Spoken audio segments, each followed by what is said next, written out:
Welcome back to Lionhead Legacy, a retrospective review series on the games of Lionhead Studios and its founder, Peter Molyneux.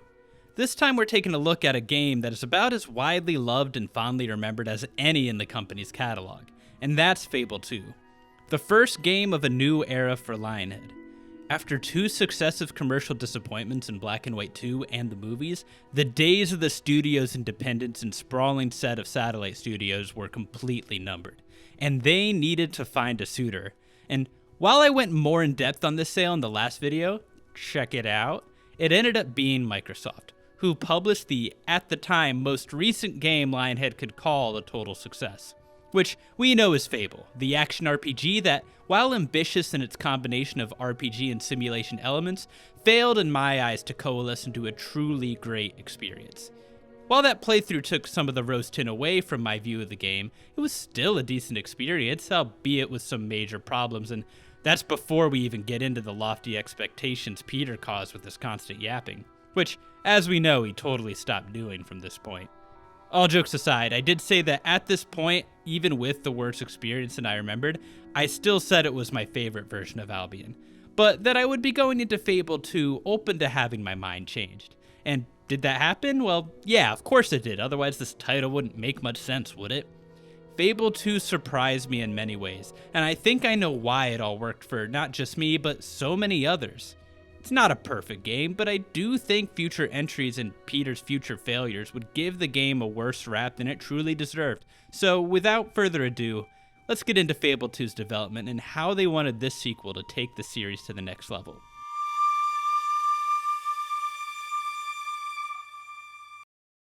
I was surprised while doing research for this part of the video how different the information rollout was.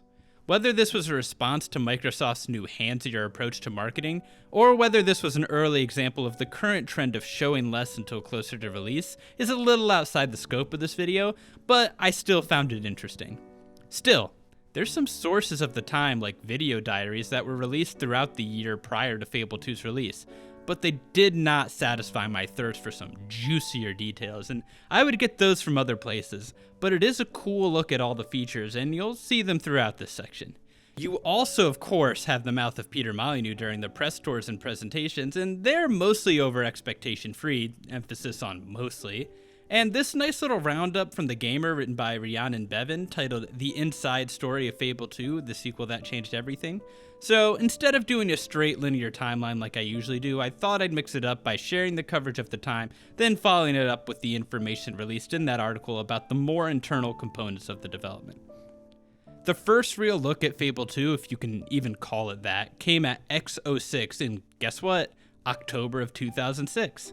Where Molyneux apologized ahead of time for coming without a single screenshot.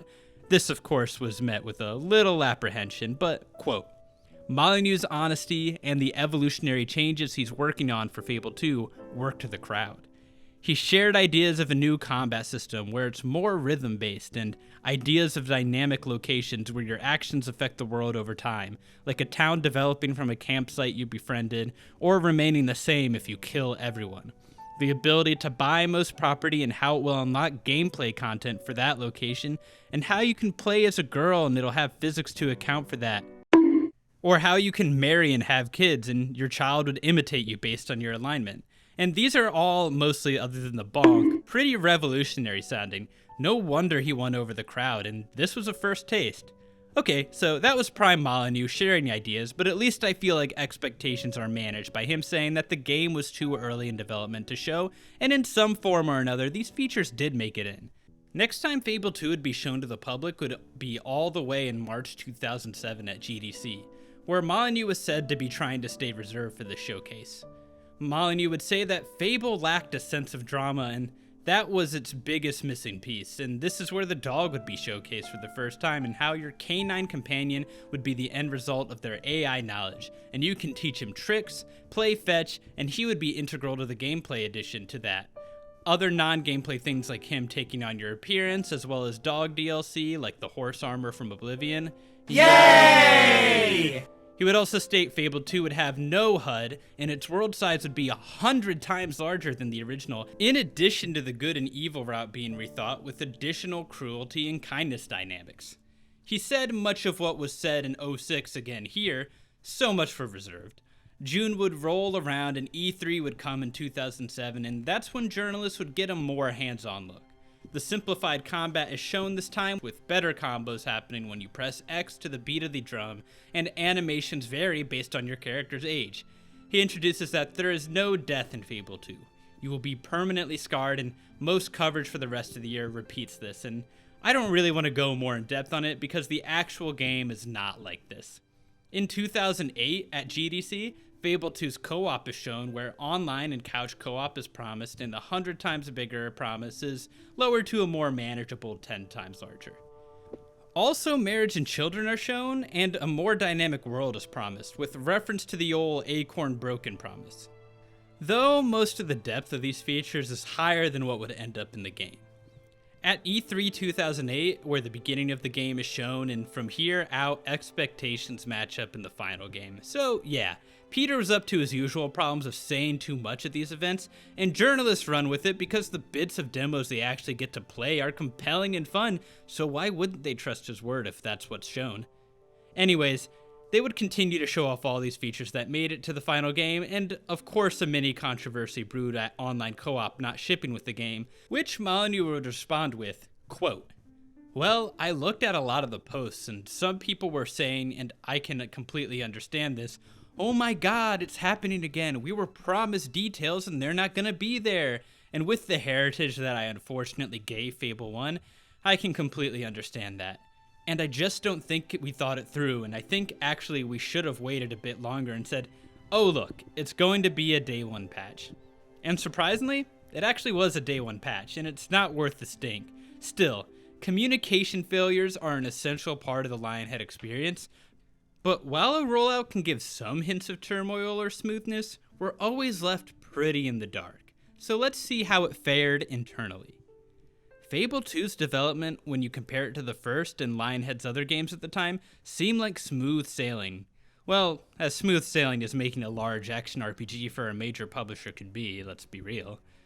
From the early days, Molyneux and Fable lead director, Dean Carter, were speculating on what they could do to up the ante, with Molyneux saying, quote, "This sounds absolutely crazy in today's world, but there was a shame in doing sequels.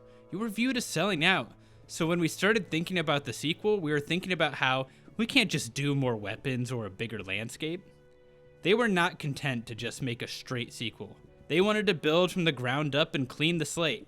So they did just that, and what better way to do that than to set the game 500 years in the future, where it could be unburdened from the context of which it came before.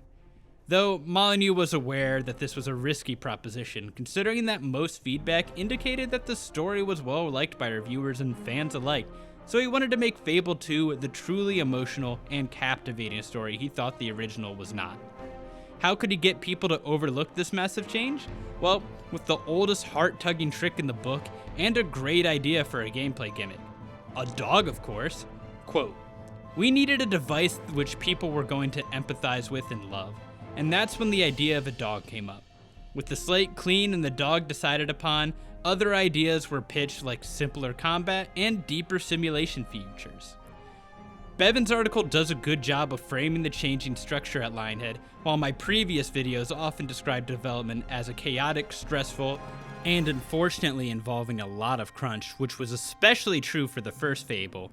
And despite this, and the dissolution of their company, Simon and Dean Carter, who created the concept of Fable decades earlier, had stayed on, with Dean saying, quote, "The remaining producers who had been whittled down to a small group who knew exactly what the team needed, and most importantly, with extensive interviews with the team, we had a massive Bible of things not to do ever again.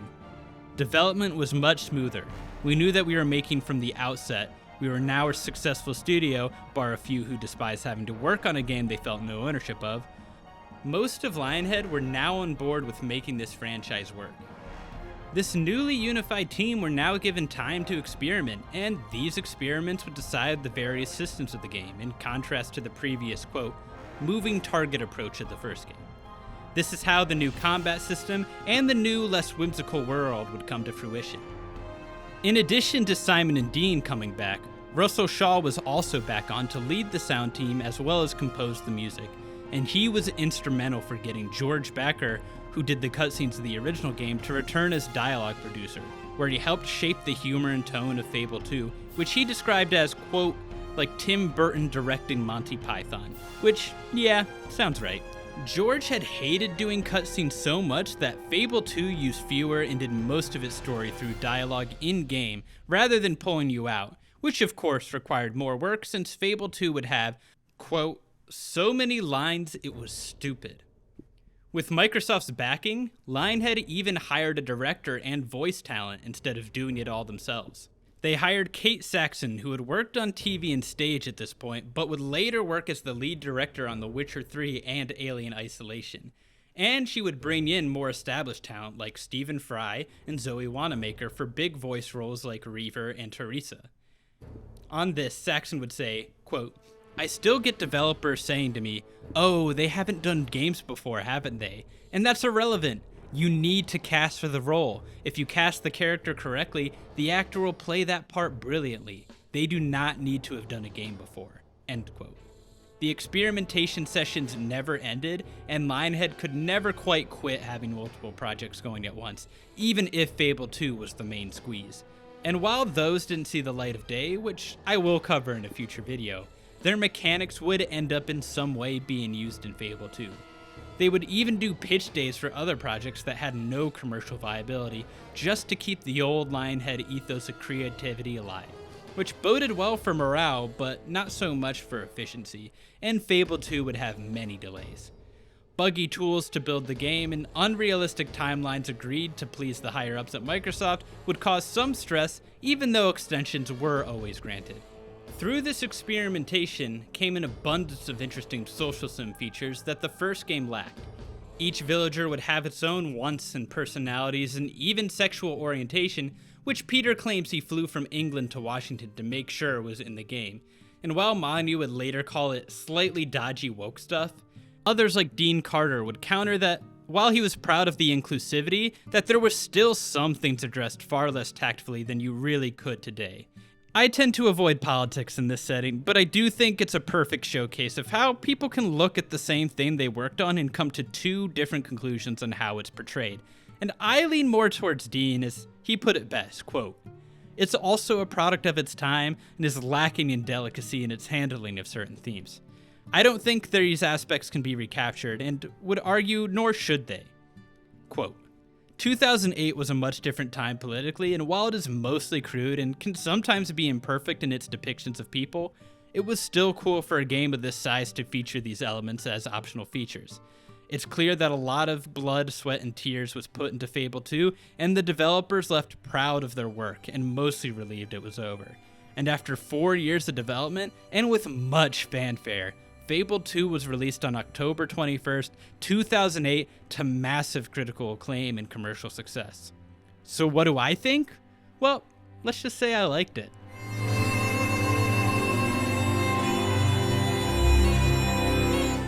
So I don't have the rose-tinted glasses for Fable 2 as I've had with literally every other game I've covered in this series, but I was incredibly hyped for it growing up, but I had no chance to play it.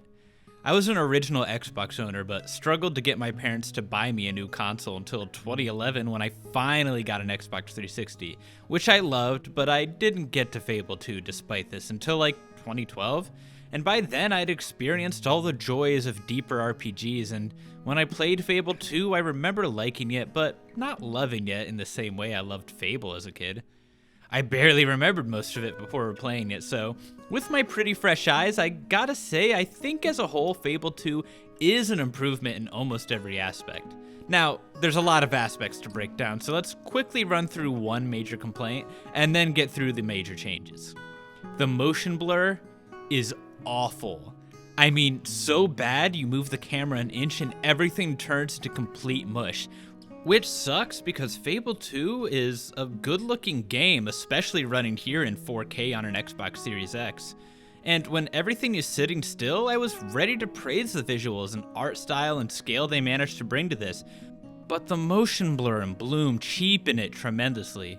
It's not a complete ruiner, and it's mostly fine with the bloom, but even this pushes my limits. It's so 2008, but At least that is an artistic decision. The motion blur does nothing but cheapen and ruin the game's often pretty looking graphics. You can see the effort put into everything. Trees have individual branches that swing in the breeze. The background skyboxes are detailed and present a tremendous amount of scale. Weather effects like rain and fog look great.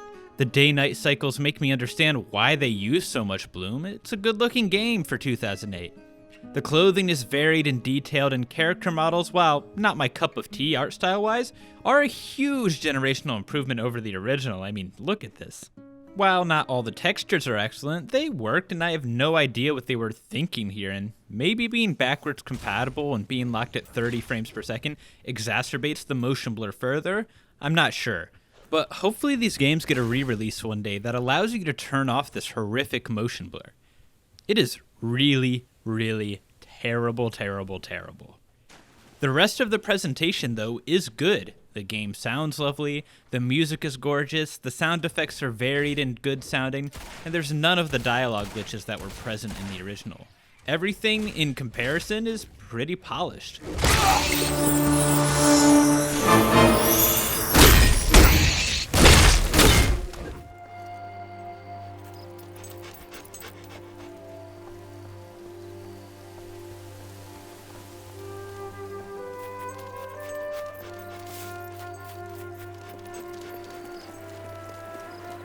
The menus are even, functional, I guess.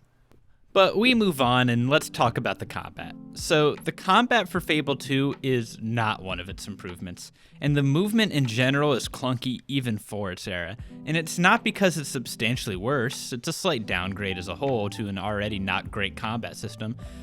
But it's because simplifying it without changing it or even making the movements smoother leaves what I felt to be an already annoying and shallow combat system even more shallow.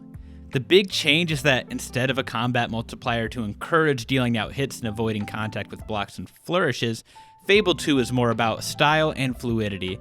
And I think it does feel a little better to play, but it lacks depth and becomes very monotonous despite that. So while there is a bit more fluidity compared to the original's clunky and slow combat, it doesn't fix the monotony or even measure up with the fluidity of combat of the day.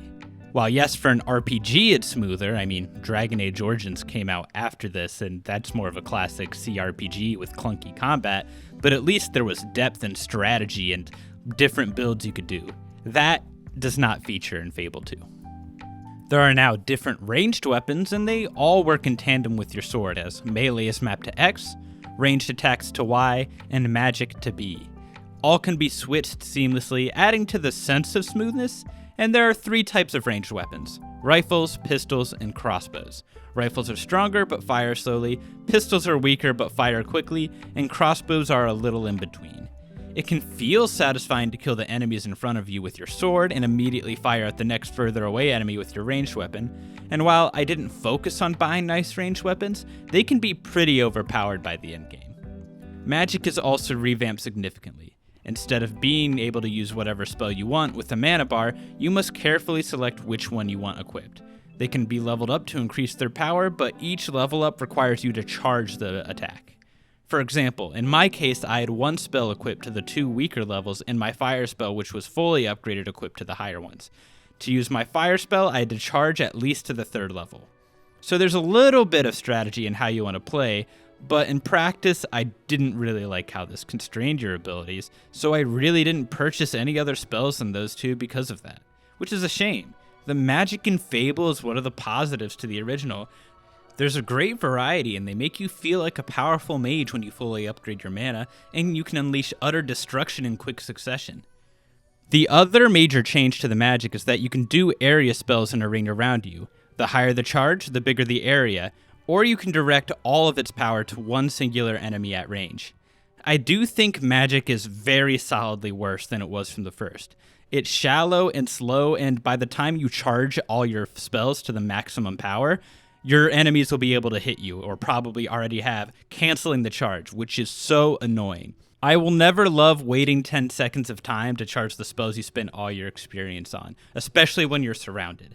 Now, with the new combat comes a new experience system, and new ways to upgrade your 3 skills: skill, will, and strength. There's the standard strength upgrades, such as toughness, which upgrades your health, physique, which raises the amount of damage you do and makes you burly as all heck, and brutal styles, which adds new moves to your arsenal, such as the ability to block, then flourish, then the ability to chain attacks to perform reversal moves. So to unlock moves that were there by default in Fable, you have to pay experience? Yeah, not really great or praiseworthy. So what about skill? Well, there's accuracy, which makes your ranged attacks, more accurate, and also makes you taller and more slender. Speed, which increases the speed of your reloads, and melee attacks, which I always prefer to upgrade. And lastly, dexterous styles, which, unlike brutal styles, are actually kinda useful. The first one you unlock is the ability to roll, which makes you able to dodge, and you're invulnerable in this animation, so it beats attempting to block. The next level is the ability to aim freely, which is necessary for future pieces of side content. Zoomed attacks, which do more damage than regular shots, and lastly, sub-targeting, which lets you lock onto certain parts of the body like head, arms, and, the groin for more damage. These make ranged attacks more worthwhile, while melee can mostly be useful without the brutal styles. Lastly, there's will, which allows you to pick spells, and contrary to Peter's early claims of 20 different spells, there's actually only 8, which consist of blades that shoot magic blades at your enemies, chaos, which causes them to be confused / attack their own friends, force push, which pushes them away, inferno, which is the one I use, which does a lot of damage by unleashing flames on your enemies, raise dead, which summons the dead to fight alongside you, and shock, which is lightning. Time control, which slows down your enemies, and vortex, which summons tornadoes to lift and damage your enemies. That's it? Will is the biggest victim of the simplified combat system. While it wasn't perfect in Fable, the variety of spells could lead to some fun combinations, and upgrading them makes them immediately more powerful without a charge up, which was just straight up more rewarding from a power standpoint. I would rather have a mana bar that I can expand at will than this charge up system that kills the power fantasy, as most enemies will not wait for you to charge your attacks, and it's not like you can move around while doing it either to prevent this. With that said though, the experience system is pretty much carried over from Fable. When you kill an enemy, orbs drop out and you get experience points from them, but in 2, you can spend them no matter where you're at, and they can be taken away by being knocked out in combat. And honestly, by mid-game, you're getting so much experience because not only does killing enemies get you some, but there's a bunch of potions you can easily find throughout that also gives you an insane amount of experience. It doesn't really matter. You can upgrade everything. Builds practically don't even exist, which, is another major casualization of the gamey parts of the RPG elements, which is a major difference from the vision Peter laid out as late as a year before release. You can still get minor scars, but the punishment for death is losing what amounts to a pretty trivial amount of experience, so death is not punished seriously enough to be a big deal, making the combat have little to no tension. I barely upgraded my weapons because of this, because I'd rather spend my in-game money on other things like property. If I can just die as many times as I want, who cares? Still, I did not care much for what I felt was monotonous combat in the original either, so it's kind of a wash, but I'm leaning that it's a bit of a downgrade. Now onto weapons and items. Weapons and all items are differently ranked, all have star ratings. Lower amount of stars equals lower quality, and higher equals higher quality. There's a variety of weapons you can buy and find in silver key chests and demon doors that have both returned from the original. I didn't go too deep into finding them like I did in the original, but what the major change is that armor is no longer a factor at all. Clothes are cosmetic, and the only things they change are how you are perceived, and while on one hand I get it, you want the game to allow for self-expression, and for a game, the best leveled armors are going to get the most used, and most others will be ignored because of that, but I just don't think the way of dealing with that is to just completely get rid of them being a factor on combat. I think newer games have figured out that just letting people upgrade their armor and clothes to have them scale up is the best of both worlds. So, not a fan of this either. It's another needless simplification that overcorrects to solve a problem that most people didn't really have. Alright, so combat and the experience system have removed much of the RPG elements of the original. Though, to be honest, I'm not sure they would have pleased any hardcore RPG fans with that old system anyways, so I understand to a point the decision, and think embracing what was mostly a casual fanbase makes sense, but still, I feel as if they were gonna simplify it, why not go all in on making you a demigod when you're fully upgraded? Why hamstring the magic and make it take so long to get the most powerful spells off that it's disadvantageous to even attempt it? There's no challenge here. You can't die, so why not just go all in on the power fantasy? Why pretend like you're trying to offer players a challenge when you're really not?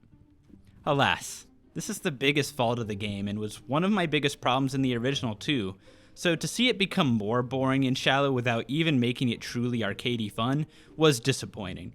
But I admit, for most of my playthrough, it was not weighing on me this much, and I almost was going to say it's an improvement just because it was a little more responsive. But when most of the quests resolve around a flawed system, it's really hard to ignore. The major addition I haven't talked about is the dog, and it's notable, if a bit flawed. It helps you find treasure and participates a bit in combat, attacking downed enemies, but it's not a huge help, and the Golden Trail is proof of that, and that the dog was supposed to be the replacement of the heads-up display, but the trail ended up doing that job instead. You can upgrade the dog's abilities in attacking and in exploring, so yeah, the items get better and it becomes a little more helpful, but it feels like most of the game could be the same in practice without it.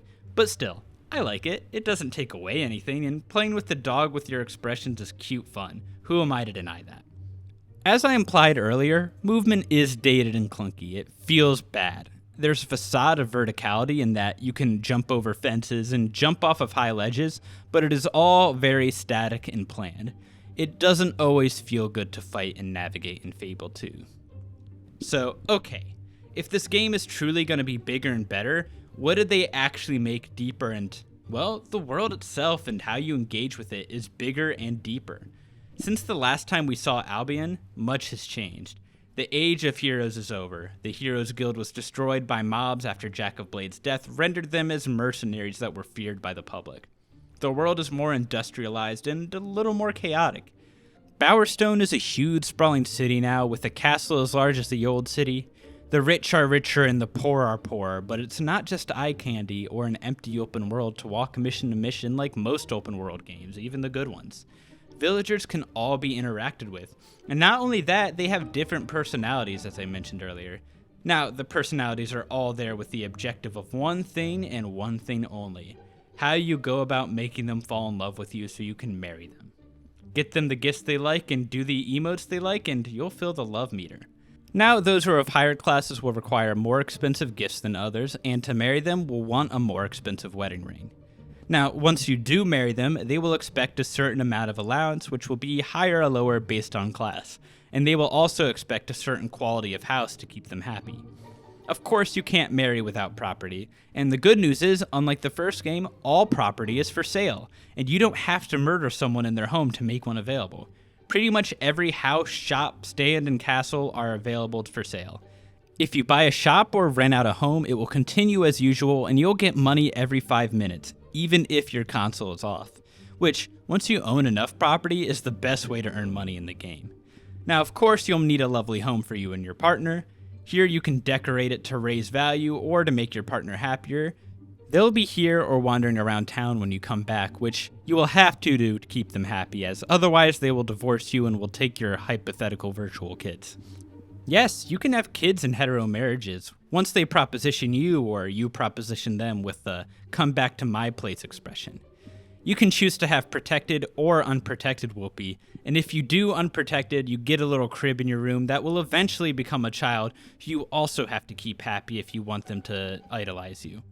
Now, there's not much else to it, but it's nice to have the role-playing options, and you aren't just stuck with one partner. You can have multiple. Though it's recommended you keep them in different cities because adultery is still frowned upon in Albion. You can even have extramarital whoopee, but this will not result in kids and might result in STDs, which lowers your attraction and makes your partner aware of your infidelities. So rubber up, friendo. So the main motivation for interacting with villagers is this, but others will give you gifts if you fill the other meters fast enough. Fable 2 expands on the personality of your hero and how people watch them with new meters. There's the love versus hate that we already know about, and good and evil, But there's also purity, where you can be a good hero but an impure person.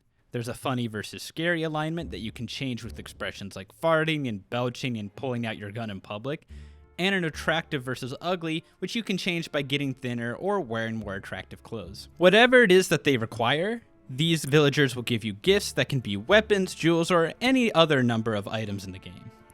You may be asking at this point, Eric, what about the dynamic world Molyneux promised? Is this actually true, or is it just marriage being expanded on? And, okay, you weren't asking that, but the answer is that it's partly there. The idea that camps dynamically expand due to trading is definitely not true, and at best is an exaggeration that didn't make it in time, which is closer to the truth in my opinion. But I don't blame any cynics who would call it an outright lie. But there are more scripted impacts due to the multiple time jumps in the story where your decisions result in tangible changes to the game world. And I will talk about those when we get to the story, but on a smaller scale, the most dynamic part is the economy of towns, which raises the value of your property in that area. For example, if you redecorate all the homes with nicer stuff, buy out all the shops in your area, it adds an infusion to the town economy, which makes all the property that much more worthwhile. You can still murder people in their homes, and it will lower the value of property in the area, because who wants to buy a home at full price after somebody was just murdered in there? Not me, that's for sure. Once you purchase the majority of property in the town, you get the ability to buy a title like mayor, and eventually you can become king if you buy most property in all of Albion. It's all a kind of meaningless title, but I find it neat. Alright, so there's other things you can do in each city, like commit crime, which you can get charged with vulgarity, assault, murder, and the like. You pay by doing community service. Of course, that requires being evil, which you can if you want, I guess. As for nicer, gooder things to do, there's shooting ranges, an arena called the Crucible, which is much like the arena of the first game, and jobs that you can do to earn cash early in the game. The minigames are mostly the same, with them being timing minigames about pressing X in a small window. The more you succeed, the higher the multiplier, and you can level up the jobs as you do them, which raises the base pay. These jobs include more civilian jobs like blacksmithing, bartending, woodcutter, but can also grow to assassin, slave rescue, bounty hunter, and civilian displacement. These jobs have a little more to them and act as a pretty simplified side quest as opposed to the mini-games of the other jobs. There's also pub games where you can do some gambling for extra cash and more interactivity. So yeah, the world of Fable 2 is certainly more lively and interactive compared to the first. And it was nice to have all the stuff to do between quests. And it's all engaging enough to not feel like pure fluff. So this is a major improvement in my eyes, but it's not the only improvement. The story and writing in general is an improvement in my eyes. As a little editor's note, one of my big pet peeves in a lot of amateur criticism and online discussions is calling something bad writing or good writing without expanding on it. We can all make a claim, and it's subjective, so what one person considers good or bad might be different for another. So you might not even be wrong, so why not back up your takes, people? It makes discussion more fun and less contentious. Anyways, back on topic.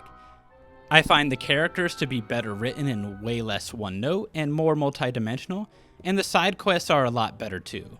It's not the greatest story ever told. If you're expecting to get something on The Witcher 3 or Game of Thrones or Lord of the Rings level of deep fantasy storytelling, well, you're very much looking in the wrong place. Not many games can live up to those expectations, but it's a decent story nonetheless, with emotional highs and reasons for the player to care about what happens and what you choose to do.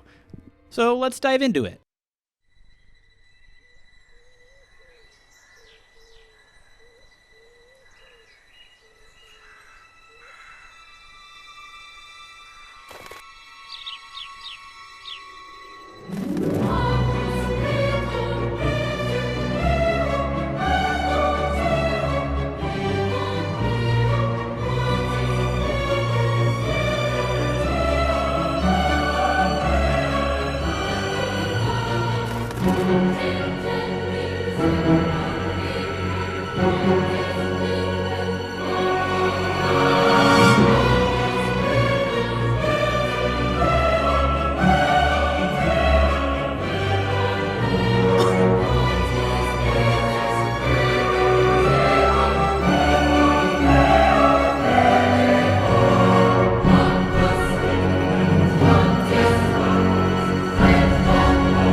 I'll get this out of the way. Fable 2's story borrows almost all of its beats from the first game, and some hate it and think the new setting without as many heroes is worse for wear, but I disagree. I think the quality of the writing moment to moment is better. Fable 2 opens with a choice, whether you want to play as a boy or as a girl this time. So do that, pick what you want, who cares. Then it properly opens with you and your sister, who are two orphans in the slums of Bowerstone. Your sister dreams of living in a large castle and being provided for, rather than toughing out every day wondering if they'll be able to eat. Your sister deals with pressures from nefarious figures who offer money in exchange for, well, her. She, of course, declines this. As you run around, you notice the intense bloom and the motion blur, but then eventually you actually hear a commotion, and a trader named Murgo is in town and is selling various trinkets and treasures he has gathered, most obviously snake oil and junk. And your sister Rose is no fool to this, but a mysterious old woman approaches you both and says that there is actual magic to one of them, which is this music box. Rose is hesitant, but is assured by the blind seeress that it is real and can be the way out of this life. And now you must earn 5 gold coin by performing various tasks just like how you did in the first game. I find these tasks a bit more fun. There's the classic stopping and helping a bully. There's helping a couple elope away from a controlling mother or ratting them out. There's clearing a storehouse of beetles or destroying everything at the behest of criminals. And lastly, there's helping a drunk get his bottle or giving it to his friend to help him get his life on track. And then collecting bounties for the guard or giving those missing bounties to criminals to destroy. This last one has consequences for the future of Old Bowerstone. Throughout this, you meet a dog who, despite Rose's insistence that you can't provide for him, lingers around due to your kindness to him, and he will stay with you through the rest of the game. Once you get the necessary gold, the music box is yours and you head back to your hovel to find your pup waiting, and when the music box is activated, it plays a familiar song and instantly vanishes into the air. Disappointing, Rose. You go to sleep disappointed that this horrible life continues until you wake up due to Lucian Fairfax, the bereaved Lord of Bowerstone who has lost his family recently and owner of the castle Rose dreams of living in. He sends guards to escort you directly to him. Along the way, you see a hero named Garth who says little, and you're brought to Lucian, who acts strangely and asks you to step in a spot in his room. When you do so, he is distressed and apologizes and shoots first your sister, killing her instantly, and then shoots you out the window. Childhood is over.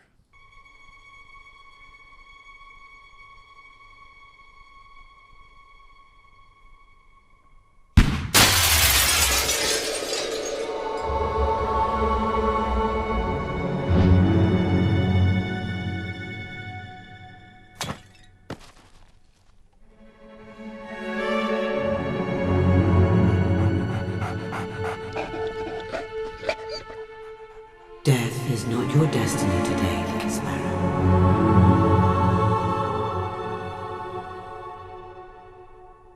Time moves forward a decade, and you're in a camp that features some not great stereotyping, but I digress. The seeress who we all know is Teresa, the main character of the last game's sister, so I will call her that from now on.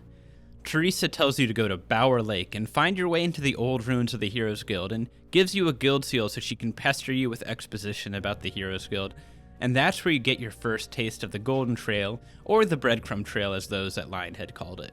It's just a golden trail that leads you to whatever objective you take, and normally I would hate this because I feel like it discourages exploration and makes an already pretty linear game more linear, but Lionhead combats this notion in 2 ways.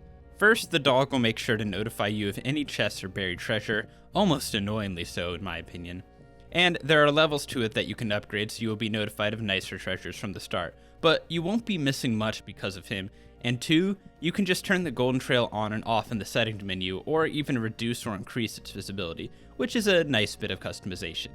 I ended up turning it off for a bit, but the game really isn't designed for freeform exploration, even with the new open areas and ability to do a little bit of climbing and jumping. But still, I appreciate letting people decide if they want their handheld that way. Now, once you reach the entrance to the center of Bower Lake, you go through a typical Fable 2 dungeon, which is mostly linear, but still handcrafted and well-designed with tiny offshoots for chests and the like. You fight some easy enemies and keep wandering through. It's hard to miss anything, but still good to look off trail, and you get to take advantage of Fable 2's rare puzzles, which mostly run through these flit switches that you shoot or slice your way to open. To call them puzzles almost feels like doing propaganda for Lionhead, but they're puzzles in the same way that putting a square shape through a square hole is a puzzle for babies. I never said Fable 2 was difficult though. You get to the Chamber of Fates and you can see all the murals of the previous hero's story, which is pretty cool honestly, and Teresa gives you the bloodline powers, then sends you to go to Bowerstone to get better weapons and explore before meeting up. Of course, you can't just go to Bowerstone, that would be too easy. The road's blocked off and you have a bandit named Thag. I find his little camp, beat all his little lowly bandits, and fight him, and I actually found myself laughing at one of these game's stupid little jokes. No one defies Thag the Impatient. I'll gut you myself. I'll give you 3 seconds to get ready. No, wait, 2! Oh, soddy. It's a simple boss fight, and his enemy type will become common as you fight bandits later on, like most of the boss fights. Once you beat him and decide whether or not to free the slaves you kept, you can actually go to Bowerstone and wait for Teresa now. And I spent much of my time waiting for her doing the blacksmithing minigame because, I don't know, I wanted to and I always do that one. I just needed to waste some time. She comes finally and brings you to Old Bowerstone that, due to my decision to hand over the bounty to the sheriff, is now gentrified, expensive, and has no crime or homeless people. The alternative would have been a poor, more crime-infested area, but that's not the point. She shows you what Lucien has been up to while you were busy growing up and letting your hate fester. Off in the distance is an old kingdom tower being rebuilt called the Tattered Spire, which collects all the willpower from the world and grants the user one limitless wish. The last Archon, not to be confused with William Black or Scythe, if you know the lore, built it and used it and wiped out the old kingdom, which some theorize was the wish the old corrupted world destroyed, so a new one could be built. Teresa theorizes that while Lucien may have gone into rebuilding this to get his family back, the path he is on will lead him to think of bigger and darker uses of his wish. To stop him, you will need to gather 3 other heroes, one of strength, one of will, and one of skill, and sends you to Oakfield to locate the hero of strength. At this point, I'm liking the direction of the story, and it's way more thought out than the one in the original. Lucien is evil, don't get me wrong, but instead of being purely motivated by a lust for power, he is motivated by grief and the inability to accept sorrow, which is leading him down a path of madness. I go on my merry way, wandering around aimlessly until I realize I'm going the complete wrong way and finally head to Oakfield proper. Yes, Oakfield, not Oakville. These are different towns entirely. On the way, you encounter some bandits who blew up the bridge and now you can't cross. So you have to jump off the bridge safely into the water and go into a hob cave. The hobs in this game have guns and little mechanical tools and are a little bit tougher. You find a man who lost his son in the cave and you escort him through, only to realize the son had already been turned into a hob and he dies immediately from grief. You make it through the cave and actually get to Oakfield. When you talk to the head of the Temple of Light, he tells of a ritual that must happen every 50 years or something, where the tree that provides all life in the area drops a single golden acorn and has to be watered with the specific water from a cave. And it's whatever, sure. But he says he can't trust you because you're not famous enough. And this is where the game forces you into some side quests. I won't go over all the side quests right now, but as a whole, I think the side quests are a pretty big improvement over the original, which had a few fun ones, but as a whole were mostly ignorable and boring.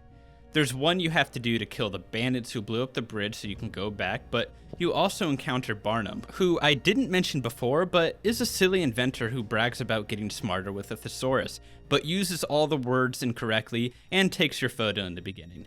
But here he is asking for you to take care of the bandits. It's easy, it's fine, and here's an example of one that's a little less combat focused that I did in between the main quests. Near the bridge, you encounter a ghost who is aggrieved and vindictive after his lover Alex ran away at the altar. So he tells you to woo her and to give her a rejection note that he wrote. I end up wooing her after buying a book called The Art of Seduction, and instead of being rude, I actually marry her. I go back to the ghost, and instead of being upset, he says he was wrong to be so vindictive, and now he can leave this world peacefully. See? A nice little combat-free quest, and you get a unique NPC wife out of it. Win-win. That gets me enough for now to continue the main story. This is where you meet Hammer, the hero of strength, who is actually the priest's daughter and a noted pacifist. This is of course a problem, but you'll tackle that after you do the ritual. During the ritual, she carries a huge jug of water through 3 chambers to fill it up for you. And you do it, you wait for her to fill while defending her from various enemies, and then once you reach the final chamber, one of the monks arrives and says that something awful has happened and Lucien's men have arrived. You follow Hammer back to the temple and witness Lucien's men killing her father, which drives her into a rage, and she kills him and promises to join your quest for revenge, ditching her pacifist ways. They bury the acorn with the priest, and Teresa comes and whisks her off to Bower Lake to await instruction. Teresa tells you you can do whatever you want, do some of the side quests that have popped up since the last time, or hang with your wife and baby, or just mess around and upgrade your weapons. I choose to just push forward and went back to the Chamber of Fates, and Teresa tells me to go to Brightwood Tower and recruit Garth, the silent hero of Will you met at Fairfax Castle at the beginning. Of course, you get there, and Lucien's men are assaulting the tower already. Here's where you fight Aspire guards, who are tougher versions of the other large human enemies that are teleported here by enemies called shards, which are pieces of the spire that Lucien controls. Once you make your way to the top of the tower, you are, of course, too late, and Garth is taken prisoner to the Tattered Spire. You return to Teresa to hatch a plan to help Garth, which first requires getting Lucien's old diary from his old butler, who was also there at the beginning. Go to Bowerstone, fork over 1,000 gold, and boom, he gives you a map to where the diary is buried. And then you gotta go to Bower Lake and dig it up. Of course, where it's buried is under a troll, which is an oft-repeated boss fight, which I honestly hate. To beat it, you have to shoot its little polyps, and when they explode, they disappear, and you have to dodge a couple of easy-to-dodge attacks, and then repeat until all of them are gone. Of course, due to my own fault, my ranged weapons were weak, so it took even longer, but even if I had better weapons, I would still find it severely lacking. Fable 2's combat is at its best when you're looking cool, mixing and matching your melee and ranged attacks. So to make the melee attacks irrelevant to a fight, it takes a lot of the fun out of it. It's not my favorite, and it happens several times throughout the game. Once you beat this troll, you get the diary and you can't read it. Return to Teresa and she translates, and you get to read as Lucien's grief over his dead family and the power he feels growing due to the Spire has turned him power-hungry and cold, detesting those who go on with their lives. The last entry referencing you and your sister the night your lives changed. She tells you that you must go to the Spire to free Garth, and the only way to get there will be to win an arena called the Crucible in Westcliff, as that is where Lucien gets his scars. So you and Hammer set out to Westcliff, fighting bandits along the bandit coast, Hammer clearing all obstructions, and eventually encountering Balverines and a woman who was attacked and lost her husband to them. You'll escort her a fair amount of the way before you realize that she's a queen white Balverine and has goaded you into a trap. Fight the Balverines in waves, beat her, and now you can leave and go directly to Westcliff, a poor, lawless town with the Crucible as its big attraction. You also run into Barnum here, who has a scheme to redevelop Westcliff into a more bustling town, but he needs upfront funding of 5,000 gold to do so, which I of course give him because why wouldn't I want this place to be better? Enough of that though. Go to the Crucible, and much like the arena of the first game, you fight waves of different enemies, but there's some major differences. 1, each different enemy type has their own room, which I like, and 2, it's timed, and if you get it within the par time, it counts as a perfect round. And the better you do, the better the reward. Also, crowd excitement figures in too. Just don't get hit a bunch and the multiplier stays high. The real reward of the Crucible, though, is the massive amount of experience that you get from its waves of enemies. If you need to farm experience, you can and you probably should. It's a pretty fun experience, though, and the most challenging showcase of the easy combat of the game, because it's the most amount of enemies you'll really ever face at once. The commentary is fun, and it's clearly something the developers put a good amount of thought and effort into one-upping the original arena's design. Once you have finished with the Crucible, you get invited to the Tattered Spire formally, and everyone cheers you on. It's a bit of a point of no return for some side quests too. Ones that are mostly of the collection variety are fine, like the Archaeologist, where you help an archaeologist at dig sites in Albion, and the Sculptor, who creates statues of you based on holding an expression. They'll still be there, but the time-sensitive ones, including Barnum's Westcliff development one mentioned earlier, have to be done now or there will be consequences in the future. There's one where you defend the Temple of Light from the Temple of Shadows believers. It's a shorter repeat of the ritual quest, except you fight shadows in the ritual cave. It's pretty easy and it's almost life or death for Oakfield. The other one is about helping a farmer take a bandit to justice who keeps terrorizing his farm. He insists you don't kill him though. You go to his camp, fight his bandits and him, and I choose to spare him. But if you're evil, you can bring your own justice, but the farmer himself considers killing him when the bandit says he'll just be freed later anyways. We'll talk about the results of these quests later when you return from the Spire. Now, onto the Spire. You say goodbye to Hammer, Teresa, and your pup and sail away. The whole Spire section, despite not being wholly interactive, is maybe my favorite part just because the art direction, the sound design, and the sense of scale of this place is magnificent. There's a heartbeat-like thump in the Spire that plays in your ear and vibrates in your controller.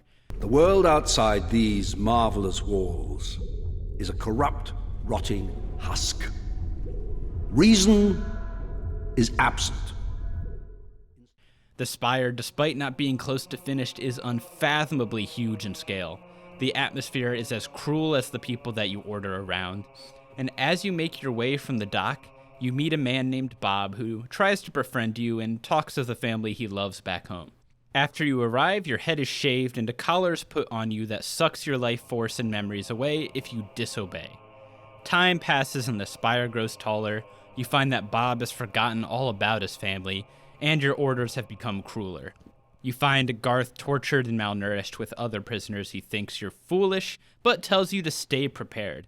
The first time you meet the Commandant, a man created and twisted by Lucian Spire, he gives you orders that you can follow for evil points or disobey for a loss of experience points. It's up to you. I disobey over and over and over again, refusing to bow until the pain causes my hero to pass out. I refuse to starve the prisoners and am tortured again. Years keep passing with every new task, and the Spire nears completion, and it looks spectacular. Eventually, the Commandant calls you up, and you find Bob babbling incoherently from what the collar has done to his mind. The Commandant gives you a sword and commands you to kill him, and I refuse and am tortured again as I watch the Commandant kill Bob ruthlessly. Life in the Spire is short. New people arrive not knowing their lives would end here like many ancient building projects. Blood flows through the walls. More years pass, and you're tasked with finding a missing guard. You find him dead, and Garth surprises you, taking off your collar, and with the weapon you found on the body, you now make a break. Fighting many a guard and taking on the Commandant, who is a very powerful foe, whose force push attack is one of the few devastating moves in the game, as he shouts at me to follow orders and other villainous remarks. I take care of him pretty easily, as there is no consequence for death in Fable 2. It's hard to get the blood pumping when the novelty wears off. Once he is defeated, you make a break for the dock and steal a boat. Garth destroys most of them to prevent more people from falling victim and escape back to shore. Now, one of my favorite moments from Fable was getting trapped in prison. I like time jumps and actual consequence for the player's role in these huge events. You can't just get away with everything. Heroic risks should have damning consequences. So while the Fable 2 story follows many of the beats of the first, the tragic beginning with loss of family, the humble beginnings of a new hero, and a quest for revenge for the tragic beginning, including being imprisoned, I find that Fable 2, for the most part, just expands on it.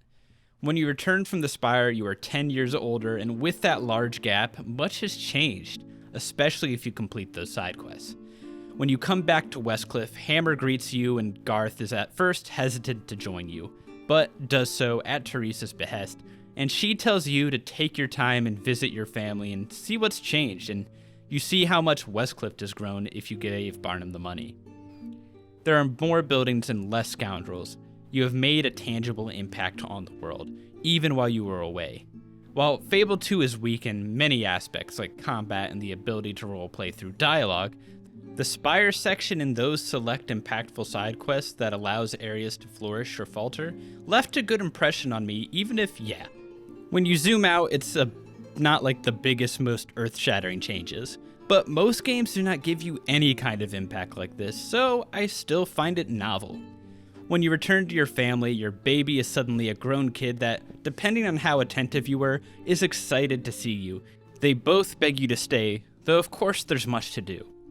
If you return to Oakfield, you will see, depending on the quest, that it's either thriving and larger if you help the Temple of Light, or darker and more desolate if you let the shadows do their ritual that kills the tree that provides much of the life there. The farmer you helped out's farm is also much larger, and he has found much success thanks to the stoppage of the bandit raids.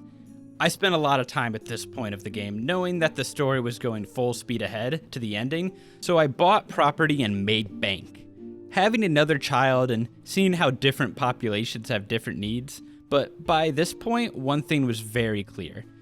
Every NPC who was attracted to men was in love with me. I would walk around every town being followed by the entire straight population. Rich, poor, stuck up, and crass. It didn't matter. I was the man to them. I could marry the entire population of every town if I wanted to. But I didn't. Having to visit one wife was enough. Having more than one or even a husband? Sheesh, no thanks. Anyways, the next part of the story involves talking to everyone at the Chamber of Fates, and Teresa tells you the hero of skill is a scoundrel pirate named Reaver who resides in the pirate city of Bloodstone. Though of course, Bloodstone is not accessible by normal means, and you must return to the Brightwood Tower where Garth resided to fight off a small army of Lucian's men while Garth activates a Cullis Gate that will bring you closer, but not all the way to Bloodstone. When you enter the gate, it malfunctions and you land in Wraith's Marsh, the abandoned swampy remains of Oakvale. This was one of the early choices they made to differentiate Fable 2 from the first game, destroying physically and metaphorically the sunny bright attitude of Fable 1 and replacing it with darkness in Fable 2. It is one of the only recognizable areas from Fable 1 at all, as you can see here. There's the Court of the Shadows, where allegedly a young man at least 100 years ago made a deal to use the town and all of its people's life force to turn him immortal, killing everyone he knew and cared about. You fight your first Banshee here, and I assumed it would be a tougher fight, but I destroyed it basically in one hit. The atmosphere is awesome here though, and it looks suitably lifeless. The houses you find are empty and desecrated. Fog fills the air, and it all looks quite nice with the game's signature bloom. The music is haunting and peril-filled, and it's a prime example of how well this game does at differentiating its different towns. They all have a distinct identity from each other in all aspects. Another good example of this is Bloodstone, which you get to after traveling through Wraith's Marsh. Bloodstone is full of debauchery. The population is poor, and the characters' clothes reflect this, and so do all the buildings. The pirateer lifestyle is represented by the large docks and ships located all over. There are escorts here that approach you. When you climb the hill to the one mansion in this town, it is of course the Pirate King Reavers, who is posing for a sculpture at the time, and if you are lacking renown, refuses to talk to you. But if you do, like I did this time around, he will say that he will help you for a price, which is going to the Shadow Court with his seal. Of course this is a trap, and when you arrive, you realize you are bag-holding for his sacrifice that he needs to stay youthful. He is the young man that killed Oakvale. There is a woman here who is stuck, and when the court demands its payments, you can have her life and appearance sacrificed, or you can sacrifice your own. Of course, this is only cosmetic, and not even other NPCs seem to notice your aged appearance, so I maintained my good streak. Before I return to Bloodstone, as talking to Reaver here is the path of no return, I do the rest of the side quests. At this point, I realize that the side quests are actually kind of starting to annoy me. Like, please give me more variety than go here, kill things, and talk to person. It's so frustrating after a while, and the rewards are not good enough, and the choices after the time jump are not impactful enough for me to care, but here are the ones I did. There is a quest line of two brothers who get into trouble by reading the Fable version of the Necronomicon. They release a lot of undead in Bowerstone's graveyard, which, of course, you have to kill. There's another where they foolishly try to do more spells in Wraith's Marsh, but their mother sends you after them. You save them once again by fighting some banshees they released in Bloodstone, and it's all rather easy. There's one where you're recruited by a cult to try to fix Bloodstone, but it's all a scam where you're trying to give this guy riches and escorts, and you have to either scare him away from Bloodstone or kill him to finish it. One I did like, though, was a side quest where you meet up with that old farmer who wants his son to get married. So you set up his son with a blind date, only for the son to come out of the closet, and because of your actions earlier, the old farmer decides to move to the city with his son and support him. allowing you to buy the farm at a steep discount. The last one I did was one where an old pirate tells me of another pirate's hidden treasure, and you take his ghost ship to an island, find a bunch of gold, and return with the ship. There's clearly some effort put into these quests, and often they are in areas you probably wouldn't visit too often or at all without them. So it's nice, but they just get a bit tiring after a while. I finally returned to Reaver, finding Barnum taking a photo of Reaver. But when Reaver learns how long it takes for the film to develop, he kills Barnum right in front of you. Now, Reaver sucks, but he is incredibly well voice acted by Stephen Fry, and it's clear why he became such a fan favorite and appeared later in the series. You have my eternal thanks for delivering. Sorry, am I boring you? All right, what exactly was that? He's a smug piece of work, but he does have some aura. I'm honestly surprised they waited so long for him to appear, but alas. Reaver tells you that he is actually double-crossing you again and will be accepting Lucien's bounty on your head. But he learns that there was actually a double cross, and Lucien sent his man to siege Bloodstone and attack Reaver too. So you escape through caves, fighting Lucien's men with him. This is a great chance to get experience, as there are a lot of enemies here to fight. And once you make it to the beach, you see Reaver's ship, and Hammer and Garth are already waiting for you. But Reaver says he is not helping you and is escaping to his ship and letting you live as a good enough reward. The giant shard appears, destroys Reaver's ship, and now you actually have to fight it. This fight is kind of annoying since it's another one of the boss fights where you can't use your melee attacks, and since my ranged attacks were not my focus, it took quite a bit of time. The shard is only able to be hit when Garth weakens it, and in between, the shard drops very powerful lightning attacks and powerful enemies on your head. Hammer and Reaver can distract the enemies, but it took forever to kill it and didn't feel challenging or exhilarating, just tired. Oh, and this is the final boss fight too. God, they really messed up with all these boss fights. They were either playing too easy or weren't even interesting set pieces. They upped the ante by making boss fights worse.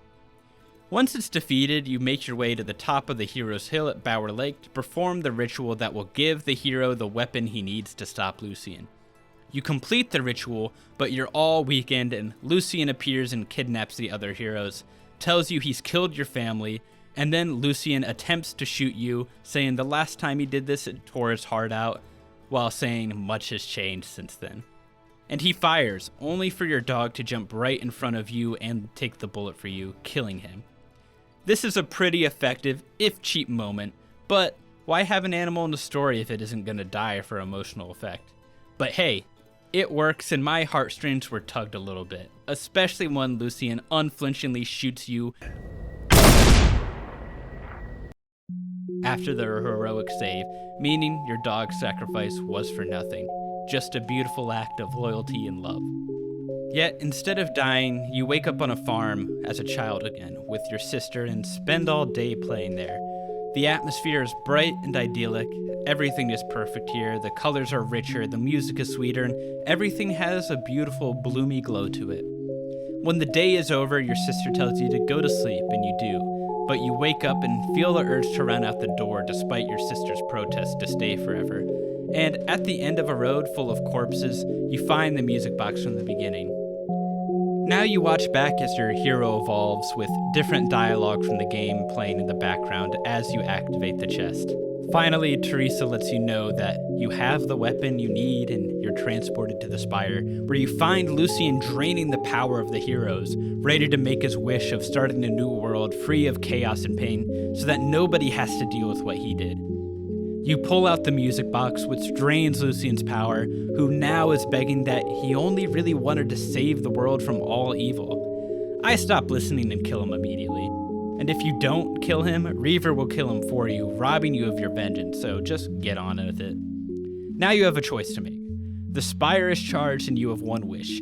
You can bring back all of those who died building the Spire, sparing thousands like Bob earlier of their fates and changing the lives of the families they left behind. You can wish for your own family and dog back, or you can wish for wealth, getting 1,000,000 gold, which is the evil act. I chose my own family because I want my dog back, man. He didn't need to die. And he affects gameplay unlike these other choices.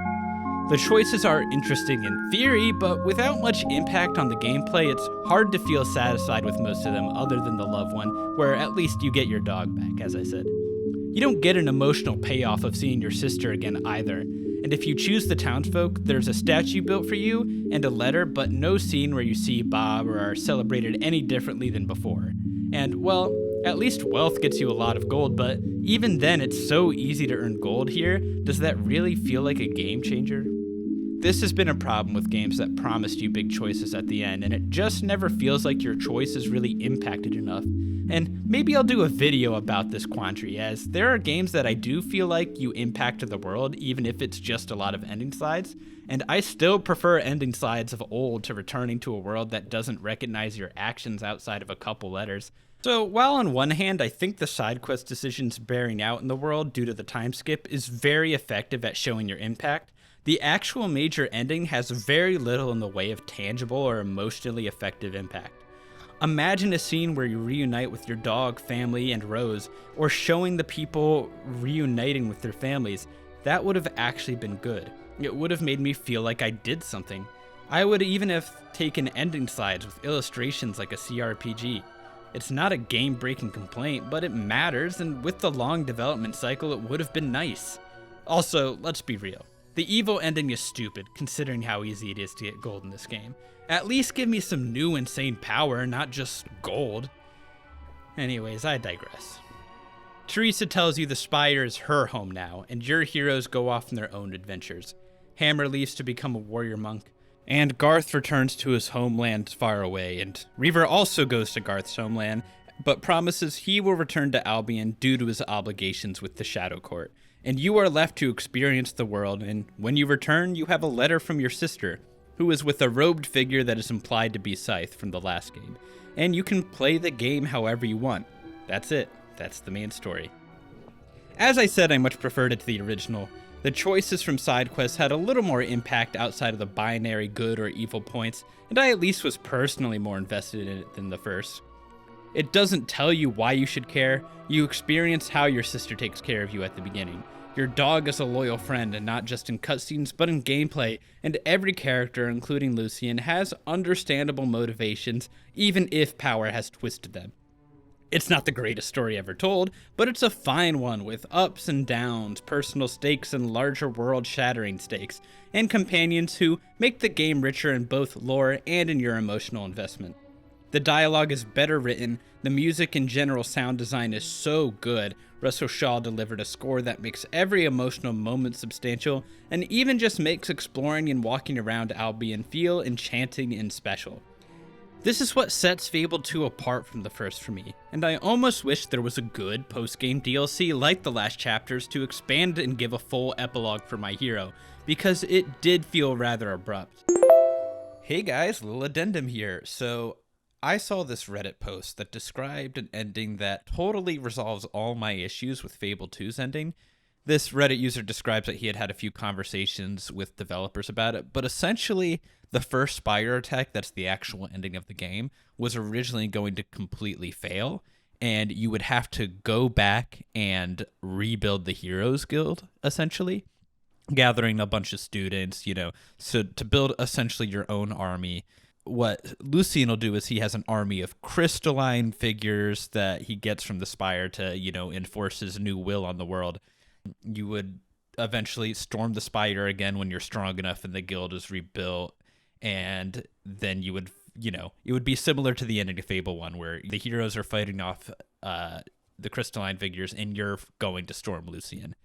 And I found this super interesting, and I wanted to at least get some sort of verification, and I found something from Dean Carter on an Xbox 360 magazine that, of course, no longer exists, that you can't read the full thing. But he describes that, yeah, the original ending was rebuilding the Heroes Guild to fight off Jack's crystalline army. So that essentially confirms this Reddit post. And I think it's so interesting that when we talk about Fable 3 and its flaws, one of them being that half the game was cut and, rushed, that we got that the same thing happened here in Fable 2, and that whole half of the game got cut and we got this kind of unsatisfying, abrupt ending. And of course, it gets talked about a little less because Fable 2 as a whole is just way more polished than Fable 3 is. I've been playing that, obviously, for the next video, and whew, it's got some issues, even though there are some interesting ideas. But you'll wait for the real video for that. I'm not giving you too much. But I just thought this was super interesting and wanted to throw this into the video real quick as I'm editing it. Anyways, back to the main video. But hey, at least you can roleplay your hero's fate. But even then, the endgame of Fable 2 is pretty weak if you did all this stuff before you beat it. You can choose to become a king or mayor by buying property, or just retire to your life with your family, or choose to live a life of debauchery and cruelty. And while there is DLC, it does not feel at all satisfying or add to the game in any way other than giving you a new arena to fight in. The game suffers without this endgame, and could have been improved just with something like upgrading the other towns with your money and having new buildings show up like they did with those side quests. That could have been cool and was obviously doable from a development standpoint, but I get it. After a point, a game just has to be finished. But it's my duty to point out these flaws, and speaking of flaws, let's talk about the DLC. There were 2 single-player DLC experiences of note. They cost around $15 total because games made by dead companies don't get discounts anymore. The first was Not Whole Island, which has the honor of being content that was supposed to be in the main game that you have to pay for because they didn't finish it in time. The future was already here in 2009. You get a new town and an annoying main quest. Not Whole Island is experiencing weather issues because the weather-changing temple is out of whack and you need to go back and forth fixing each issue as it comes along. The town's mayor takes credit for your work and is a bit of a tyrant. All the temples revolve around combat and flit-switch puzzles where you're chasing orbs. For the love of God, I hate these. After a while, it just got me so annoyed because there's no reason to care. They sold a side quest for like $8 and it goes nowhere. When you finish going to these dungeons and make the weather change like 4 times, you get a choice to let the mayor charge people for the weather to be changed so they don't freeze, drown, or die of heat exhaustion, or give it back to the people. Either way, you get to play with the weather machine whenever you want, and it's cool. It's a cool showcase of the graphics and engine, but it's not worth $8 for an hour-long side quest with no stakes that matter to you, and that doesn't even really expand on the world in an interesting way. Also, there's an oddity shop where you can buy things with rare items, but I hated this DLC so much I didn't really care. Goodbye, and next! The following DLC, See the Future, was another short DLC, but I was more forgiving of it because at least it expands on the game a bit, both in terms of gameplay and in story. The guy you brought the music box from, Murgo the trader, is back, and you have to uncurse his items. The first is the snow globe of Oakvale, where you can see its state before the Shadow Court damned it to becoming Wraith's Marsh, which is cool enough on its own, but it's taken this colorless aura due to the attack by Shadow Worshippers, and you have to beat the Shadows to free its townspeople.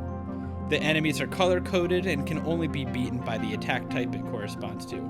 You rescue townsfolk and children and eventually go into the Shadow Court and kill those who have caused the attack, causing all color to return to the world, and you've done it.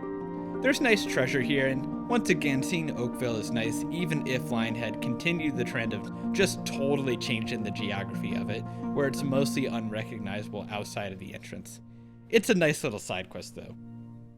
The next involves a cursed skull, where you're tasked with freeing an obviously evil being from his tomb by dressing up as monsters like the Hollow Men, Balverine, and Hob, and solving puzzles with ghost Hobs, and of course everyone's favorite flit switches. But at least it adds a new gameplay element. I enjoyed exploring this in my silly little costumes, and the fight with the Necromancer was actually kind of fun since he teleported around so frequently and quickly while spawning a bunch of enemies. Short, sweet, fun. Lastly, you are given a toy spire which transports you to the spire, where Teresa tells you that your bloodline will become Kings of Albion and terrible decisions await, which is of course teasing Fable 3, a game of course I will be covering later. You get some regal clothes into a toy Coliseum. The Coliseum is a new arena game where you have to get a certain amount of points to unlock everything. I did this before as a kid, and the weapon you get is pretty awesome. It's a royal scepter with 4 augmentation slots, but I'm so tired of the combat of this game that I didn't bother to get it this time around. It's a fine way to incentivize improving your character and adding a bit more in-game content, and that's basically it. The DLC as a whole left much to be desired, and I'm not a fan of such short DLC, especially since one is cut content charged to the consumer, and another is a glorified ad for the next game in the series. Which, a prelude to the next game in the series is fine.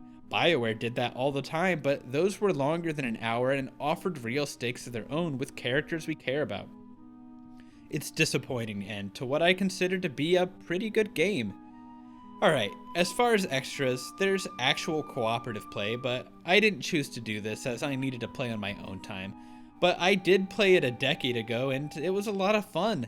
The second player is a henchman who cannot buy property or initiate quests, but can earn experience and gold for their own hero, either online or through the same console. And I imagine a lot of the combat encounters would go by a lot faster with a friend.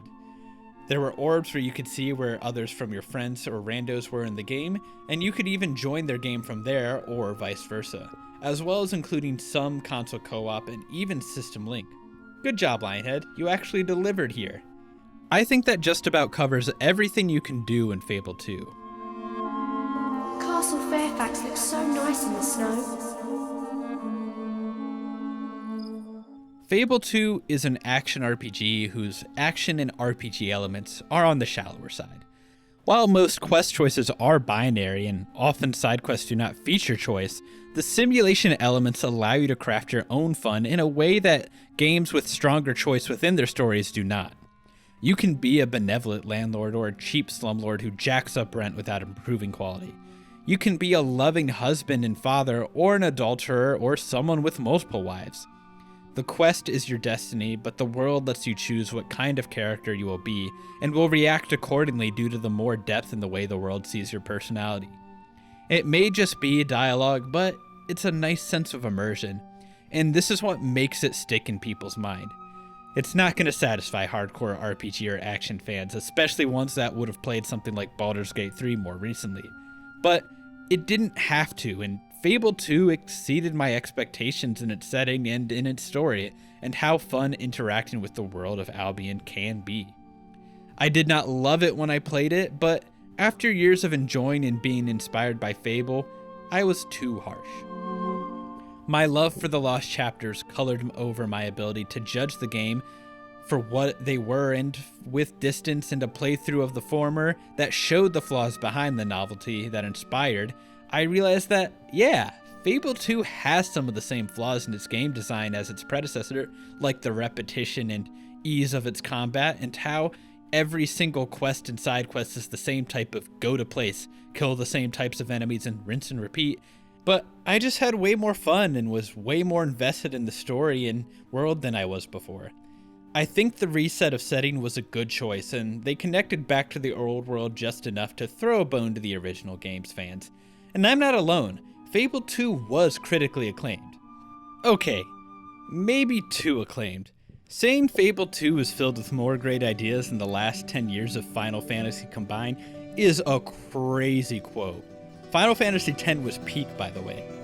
While I disagree about the acclaim for much of its RPG elements, even though I don't necessarily think depth equals good, I still think it's a good game and deserving of the praise.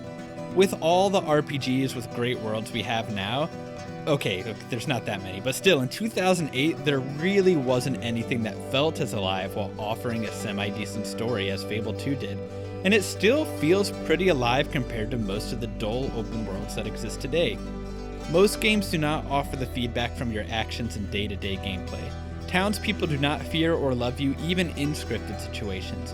You are playing for the unique experience Fable has to offer, not for the challenge of a deep, sophisticated RPG. If that's what you are looking for, just as many justifiably are, then yeah, you're gonna be disappointed, and think a game like this is gonna be for more RPG casuals. But if you're okay with that and want an experience you won't really get anywhere else from this era, then Fable 2 succeeds at this. I think as a whole, how you feel about this game will depend on these factors. If you find the reset of Fable's setting to be better or worse, if you're expecting a deep RPG or not, or how burned you were by Peter Molyneux's lies. Expectations are the thief of joy, and going into this with lower expectations gave me an experience I mostly enjoyed despite its flaws. And I think most people looking for a fun but not overly long experience will mostly enjoy Fable 2, and I think that matters. Being Baby's first RPG is not necessarily a knock, even though I see it used a lot to describe Fable 2 as a bad game. And yeah, I don't think it's the casualization that is Fable's biggest flaw, it's the combination of that coupled with a lack of difficulty due to most mechanics being unbalanced. By midpoint of the game, you're already way more rich and powerful than you need to be, and the rest of the game is a cakewalk, and the end game is non-existent. Casual experiences can still be good, even if deeper experiences can ultimately be more rewarding. And sue me, I think a flawed experience like Fable can still be a good one. And we will learn shortly what happens when the scales tip in the other direction, and the flaws become too much to be kind to a competently made game. Critical acclaim and me liking it is one thing, but money is the main goal from a publisher like Microsoft that was incredibly patient, all things considered, with Fable 2's development. And I think that patience resulted in one of Lionhead's most fully realized, albeit not flawless games. And the sales were great, being the biggest game of its release month in the North American market, and becoming the best-selling RPG on the 360. Which is like traveling to the middle of a desert and saying you're the most alive person, but still, 3.5 million sales in 2 years is nothing to sniff at. Fable 2 was a mighty peak from Molyneux and his company. Most coverage didn't talk about promises that were made it, and even discussion boards at the time were defending his name on Fable 2, saying he kept his promises. But while successes like this are not forever, nobody could have predicted how quickly Lionhead's fall from grace would happen, and it all starts with the next game I'll be covering, Fable 3. Thank you so much for your time, and I'll see you in the next one.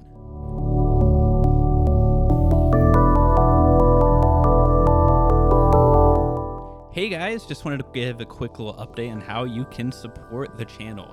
You can, of course, watch an hour, 20-minute long video and get to the end. That's more support than I could ever ask for. But you can also like, subscribe, and now you can become a member, which will give you access to weekly updates on where the next video is at, 24 or more hours of early access to each video, depending on, when I finish it, but I will at least give you 24 hours every time. You'll get member shoutouts in the credits, members only live streams where we can play the games you want or talk about the topics you want, and a Discord server where you can suggest video ideas, talk about sports, movies, games. I'll be active. I'm a Discord addict, and I would love to interact with people that have the same interests I do, obviously. And if you don't want to do that, I still appreciate you getting this far, and, thanks so much for supporting the channel in any way you have and can and will in the future, and, even if you hate it, dislikes are cool too. Thank you. Have a great rest of your day.